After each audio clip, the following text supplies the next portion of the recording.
Et un CAC 40 qui a réduit donc désormais tous ses gains. On va en parler avec Frédéric Rosier, conseiller chez Mescart Gestion Privée. Bonjour Frédéric. Bonjour Frédéric. Bonjour. Merci d'être avec nous. Oui, séance encore assez volatile. C'est vrai qu'il faut refaire un petit peu le film du jour. Mais voilà, on ouvre sur un gap haussier. On va chercher 4422 et puis là on revient à zéro. Oui, avec un marché qui suit de près quand même l'évolution du pétrole qui a été extrêmement volatile aujourd'hui. On a connu un pic sur le CAC 40 à 10 heures. Au même moment, le pétrole dépassait les $69. Et puis, patatras, on a une correction quand même assez significative dans la journée. Et les marchés actions ont suivi cette correction du pétrole. Donc, on a une évolution assez liée.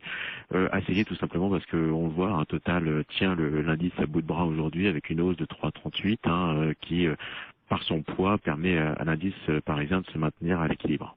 Ouais, effectivement, Total qui accélère d'ailleurs là encore un petit peu, qui franchit les 46 €. Alors dans ce contexte de marché, vous l'avez dit, volatile, un peu incertain, dès qu'une entreprise déçoit, c'est la sanction lourde, immédiate. Alors il y a encore quelques publications d'entreprises, c'est le cas de Neopost aujourd'hui, du côté des small et mid cap, moins 16%, là c'est sévère.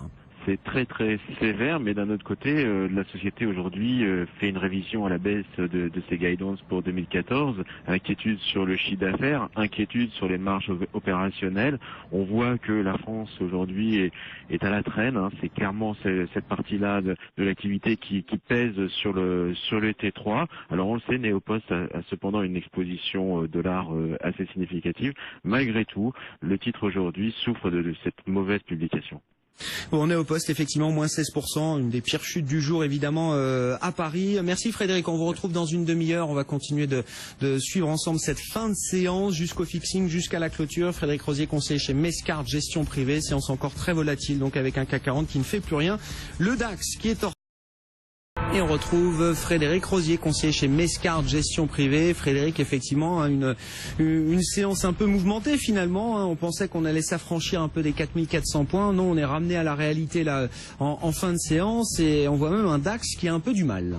Oui, effectivement, on a un CAC qui est en légère progression tout de même, avec une hausse de 0,20, 2 milliards et quelques 500 000 à peu près échangés. On a effectivement un marché qui est soutenu par le Total, qui progresse de 3,63.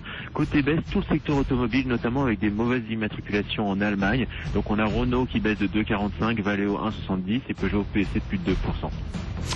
Merci Frédéric, on vous retrouve dans 4 minutes pour la clôture définitive du marché parisien, donc le CAC au fixing, vous l'avez dit, plus 0,2%.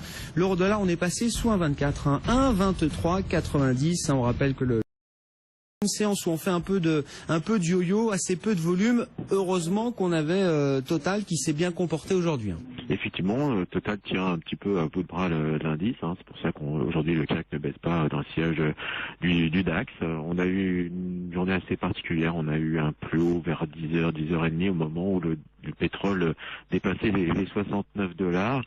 Puis on a une consolidation du baril, du prix du baril, et le marché action a suivi cette tendance avec deux idées fortes, revalorisation du secteur pétrolier et parapétrolier, et côté baisse le secteur automobile dans son ensemble, Valeo, Renault en baisse sensible, Peugeot également, tout ça sur une mauvaise publication des immatriculations en Allemagne qui se sont contractées de 2%. Donc voilà, c'est un marché qui hésite un petit peu à aller beaucoup plus haut dans l'attente des nouvelles de la BCE jeudi. On voit bien qu'on fait un petit peu du surplace tout en testant quand même des points hauts, des résistances aux alentours de 4420.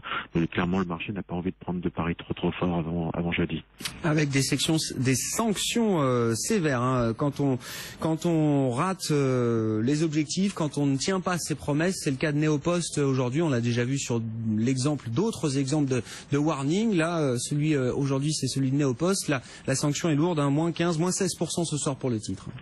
Effectivement, on a une contraction assez sensible surtout dans l'activité Mail Solution qui représente 80% du CA et qui baisse de plus de 4%, et on attribue cette baisse à l'activité notamment en France. C'est pas une surprise, mais on a également une contraction de l'activité en France. Donc c'est un groupe aujourd'hui qui fait face à certaines difficultés. Cependant, Neopost a cette volonté de maintenir un dividende élevé. On le sait depuis toujours, et Neopost fait partie de ces sociétés qui rétribuent finalement assez fortement ses actionnaires, puisqu'on a des rendements de quasiment 7% malgré la faiblesse de ces résultats. Donc voilà, c'est une sanction qui est somme toute logique, puisqu'on revoit quand même sensiblement les guidance pour 2014.